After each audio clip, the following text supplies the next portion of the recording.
بسم اللہ الرحمن الرحیم۔ السلام علیکم۔ بخاری وائس میں خوش آمدید۔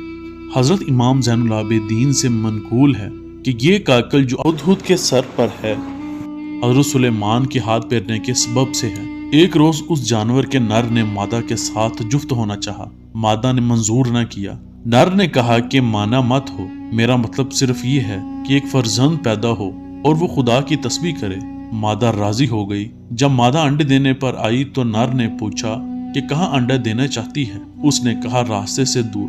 نر نے کہا کہ میں چاہتا ہوں کہ قریب راہ انڈے دے، تاکہ اگر کوئی تجھے دیکھے تو یہ نہ سمجھے کہ تو انڈے دے رہی ہے، بلکہ یہ خیال کرے کہ دانا چننے آئی ہے۔ اس نے راستے کے نزدیک انڈے دے دیے اور اس پر بیٹھی۔ جب بچے نکلنے کا وقت آیا، ناگہاں حضرت سلیمان کی سواری نمودار ہوئی، جو نہایت شان و شوکت سے آ رہی تھی۔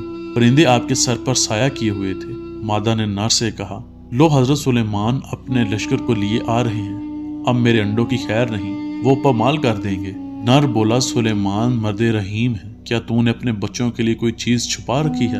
اس نے کہا، ہاں چند ٹڈیاں ہیں، کیا تو نے بھی کچھ بچوں کے لیے رکھا ہے؟ نر نے کہا، چند خرمے جو تجھ سے چھپا رکھے تھے۔ مادہ نے کہا، تو اپنے خرمے لے لے اور میں اپنی ٹڈیاں لے لوں۔ اور جناب سلیمان کے راستے میں چل کر بیٹھی اور یہ اپنے ہدیے ان کی خدمت میں پیش کریں، کیونکہ وہ ٹڈیوں کو بہت دوست رکھتے ہیں۔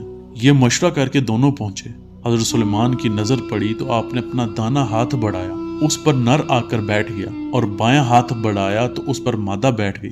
حضرت نے ان کے حالات پوچھے تو انہوں نے بیان کیا۔ آپ نے ان کے ہدیے قبول کیے اور اپنے لشکر کو دوسرے راستے پر موڑ دیا، تاکہ ان کے انڈوں کو نقصان نہ پہنچے، اور اپنا ہاتھ ان کے سروں پر پھیرا، جس کی برکت سے ان کے سروں پر تاج پیدا ہو گیا۔ اللہ مجھے اور آپ کو آسانیاں دے اور آسانیاں تقسیم کرنے کی توفیق عطا فرمائے، آمین۔